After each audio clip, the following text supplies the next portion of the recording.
Welcome to Storytellers of Joshua E. Faulkner. Today I'm going to be discussing my spoiler-filled thoughts on Stranger Things Season 4. So let me know down in the comments below what you thought of this season. And if you haven't already, you've seen my previous videos on the other 3 Stranger Things seasons that I watched for the first time leading up to this.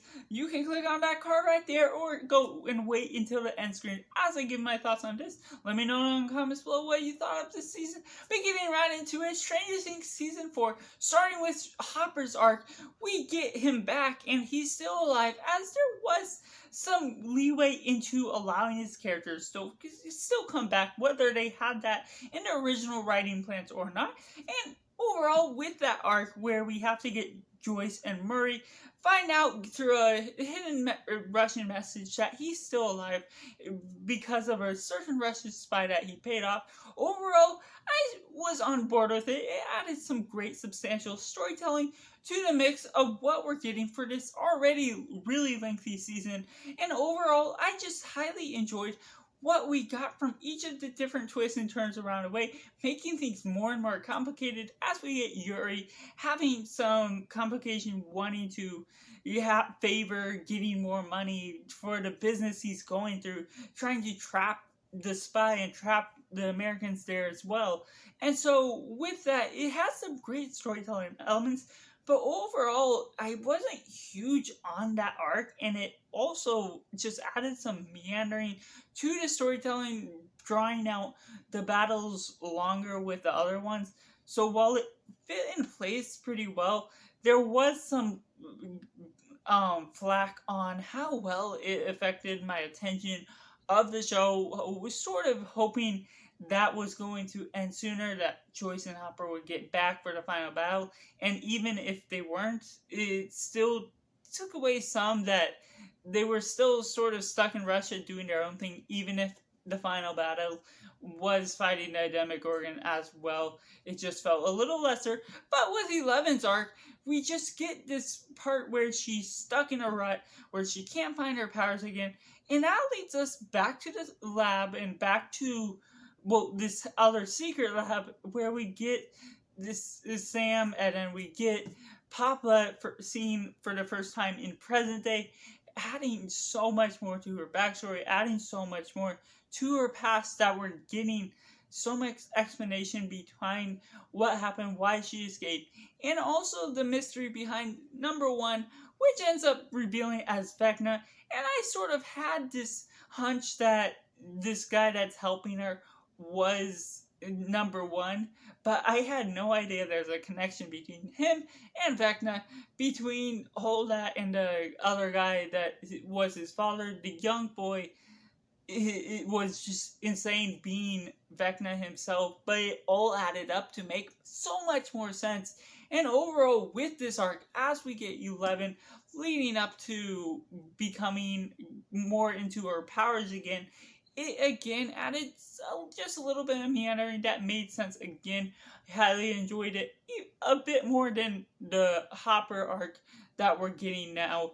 But even then, just enjoying what we're got from the substance of 11 having to find her powers. And because of that, we got so much more of her past on the screen, and such a powerful arc with Papa where it's sort of left in the open, like your interpretation of who was the monster, 11, Vecna, or 1.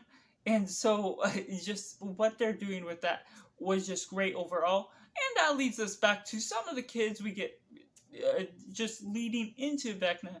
We got Lucas and Max and Dustin, and then the Hellfire Club introducing us to such a great character, Eddie, that's introduced at the beginning, guys, one of the saddest deaths at the end, and just so great development within his character, within his connection to Eddie. You really feel the resonance that you get with the history between them, even if it's that just to be the connection between the Dungeons and Dragons, and then adding the 80s history to the mix, where Dungeons and Dragons is seen as a demonic game. And so it makes sense with the storytelling we're already getting that you're mixing up the town within that, and the complication between blaming Eddie for the first death that was Chrissy, and then the following deaths as Vecna was building up to 4 deaths to build these 4 gates that rips a hole within Hawkins, and just the way they build that up, Eddie getting the trauma of seeing that for the first time, and then throwing Max into the mix, being one that experienced the trauma in season 3 of seeing her brother die, was absolutely insane, and I just did not expect that. But the way it did, and the way they already built her up so well, added so much to the story that I loved her character for. And then the song that was her favorite song, Running Up the Hill, was such a banger, introducing for the first time for me, that added, again, so much more to the 80s feel of the mixture of this soundtrack and the way they stylized that, not only into her episode of her being captured for the first time in episode 4, but also in the end battle, was really strong and powerful. And with Lucas's character, yet sometimes he felt a little bit of a weaker character, or not in strength wise, but not as much development for him in this arc. Doesn't always feel like he had a strong motivation or doing something. He almost felt shoehorned in just because he was a character already there, and his sister took the forefront even above him at some times. And so, while there was some good substance throughout, Lucas felt a little weaker. Maybe that's just because of the way they built up his character, that he didn't have as much time to be of prominence within this season personally, because you can't throw in too many characters and they all have an equal amount of arc.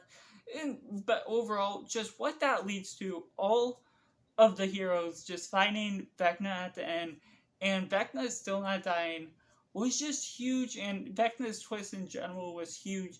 Just knowing who he was, connecting to number 1, knowing that 11 created the Upside Down in one sense, and the Upside Down battle was just absolutely insane. The colors and the locations, and of course the editing was a little bit choppier at sometimes, in my personal opinion, that we get in the previous episodes or in previous seasons, but it was still rather good, especially for as many arcs and different scenes you're going through.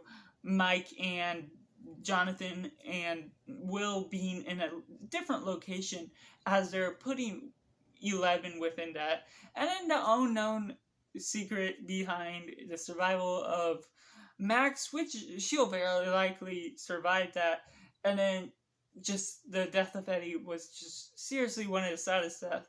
So that's just my personal thoughts on season 4. Let me know down in the comments below what you thought of this season and what sort of content you hope to expect in the future for this Stranger Things content coming here on this channel soon. So that's all. Thank you for watching. Bye for now.